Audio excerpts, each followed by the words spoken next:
So what is a man ogling? It's undebatable and it's very clear. He's looking at her body.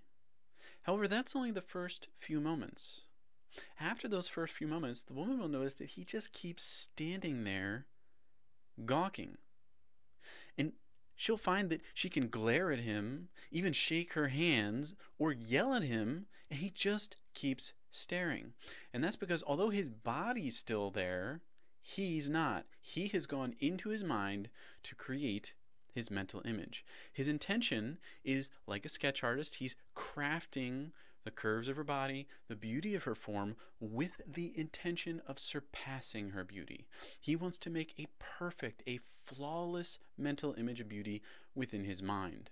That's what he's trying to do. And when he feels he has achieved that, he begins to wonder at his glory and his magnificence as a creator to have brought forth this mental perfection of feminine beauty. And he's so overcome by his glory, his wonder, his amazing nature, that he then begins to make love, unite himself with his creation inside his mind. So ogling is looking at a woman's body while uniting with a mental image. So we need to then look at what bothers women about this scenario so much. And the first reality is she knows she's being used. She can feel that her image, her likeness is being used. And remember, the Creator has a high view of image. He made human beings in His image. And the woman knows this. She, more than a man, innately grasps the value of an image. So when her image, her likeness is being used for his purposes, this man's purposes, she doesn't like that. It goes further too, because when the man feels he has achieved perfection, a flawless mental representation of beauty, he discards the woman in front of him. Why would he need her anymore? He now has this perfect image of beauty in his mind, so the woman before him is pushed aside. Even though he keeps standing and staring at her, she is pushed aside. And this is what uncovers the pain within the woman. The real problem, the real agony of this experience for a woman, being used and then discarded, exposes being undesirable. And the reason this hurts so much is that it's true. There's only one who is desirable, the original creator. And every woman is born spiritually separate from the creator. So if the creator is desirable and you're separate from him, that would make you undesirable. So even though a woman might receive accolades about her mental and emotional and physical beauty, she will never believe it because as a soul, as a spiritual being, she knows she's undesirable. So using a woman's body while discarding her soul exposes her hidden spiritual undesirability. So we have to then approach reality in a fallen world and realize, how can a woman use these scenarios? Men are going to keep gawking, they're going to keep looking. What does she do about this? And the first thing is, be spiritually authoritative.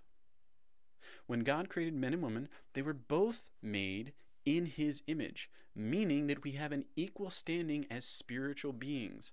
Our souls are equally spiritually authoritative. Now in the fallen world, no soul is born with authority. We like to try to achieve authority, we like to try to deceive people that we're authorities, but we're not. We don't have any spiritual authority because only the spiritual creator is authority. So when you walk with the spiritual creator again by faith, he begins to make you back into a spiritual authority. And remember, the spiritual authority rules creation. So if a woman is a spiritual authority, becoming more and more an expression of the creator, she will then start to rule all creation, which includes the mind, heart, and body of the men around her. So then she realizes that she wants men to be attracted to her. So she becomes inwardly radiant. The thoughts and emotions that fill her, she wants them to be desirable. She wants them to be attractive because they're expressing who she is as a spiritual authority. And that attracts not just men's eyes, but all eyes of creation. Creation is looking for a spiritual authority. They want to gaze upon the beauty, the radiance, the desirability of the spiritual being, which we as souls are supposed to be. So she then willfully cultivates inward radiance in order to be visibly captivating. So you can see the woman then can use her body like a Trojan horse, fill her body with radiant thoughts and emotions in order to express her spiritual authority so that all will look to her, take her image into their minds, hearts, and bodies, and she will then expand her kingdom, expand her rule, expand her strength and authority in the material world. And that's how a woman can use these scenarios. So a woman's body is to be a desirable container that, if spiritually filled, rules over creation. Now at this point, it's helpful to look, so although we have to wrestle with this reality in the fallen world, why is a man doing this? Why is he ogling these women? Why is he staring at these women like this? The first thing we realize is that he's visibly insecure. He's standing at a distance, staring at her. He's not going over talking to her. He's not engaging her because he's visibly insecure. He knows that if he goes over there and tries to engage the woman in conversation, he will fail. He will make a fool of himself. He knows this. So instead, he prefers standing back in his insecurity and just making love within his mind. This also exposes inner incompetence. The man is incapable of creating a mental image of beauty unless he has a woman's physical body in front of him to look at. His mind cannot create beauty. And this is very disturbing to a woman, because if a man needs her body in order to create inner beauty, then he's definitively not a spiritual creator. And that is what's really lying at the bottom of this. A man is spiritually impotent. Because remember, the creator is life. If you're spiritually separate from the creator, who is life, you would have no life. So the man's soul has no spiritual life to give.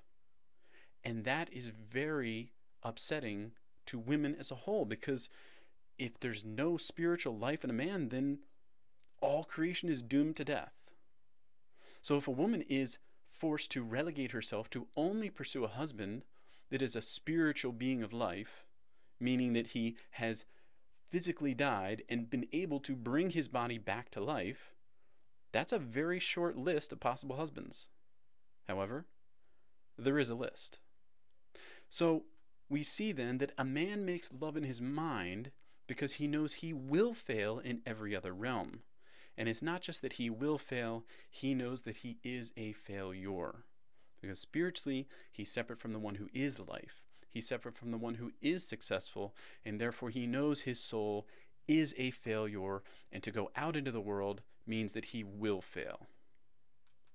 So then we need to look at who controls these scenarios, these uncomfortable situations we're going to have to deal with in the fallen world. Who's in control? Now, most people would say, well, obviously the man is. He's the one staring. The woman didn't invite this. The woman doesn't want this. The man's in control. However, how often does ogling take place when a woman's not present? And the answer is never. So then you see it is actually the woman who is in control. The most desirable soul rules these scenarios. So if the woman's soul is truly authoritative, being like the creator, expressing the creator, everybody's going to look to her. The minds, hearts, and bodies of men, which are creation, are going to look for the most desirable soul who's like the creator. And that's how you control these scenarios. You become the most desirable spiritual being. Once that begins to take place, then you want to be also the most desirable image. Now, very few women consciously create a mental picture of their soul. And the reason of this, of course, is because they know that their soul is not desirable. However, as the creator brings forth his nature into the woman's soul, she then finds it natural to make a picture of her soul within her mind. So is your soul full of light, radiance, and glory? Is there fire surrounding you? Is there growing flowers and trees that follow in your wake wherever you go? Is the air full of splendor and radiance?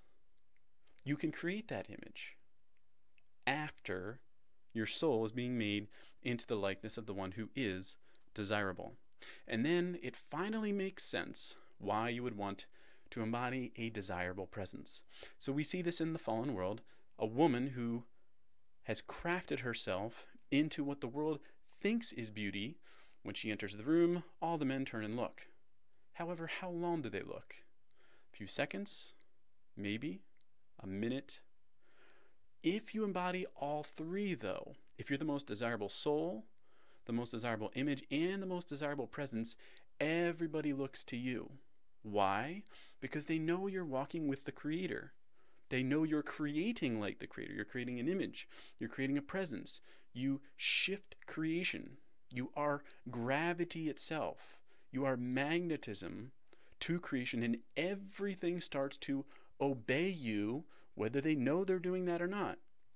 It doesn't matter. You're the most desirable spiritual being, your most desirable mental and emotional image, and you're the most desirable presence. Everyone's going to look to you. So the one, particularly the woman who is spiritually, inwardly, and visibly most desirable, will rule creation. And women innately know this. Women innately want this. And it is a woman's right and responsibility to live with the one who's desirable and become the most desirable soul, image, and presence in order to bless creation.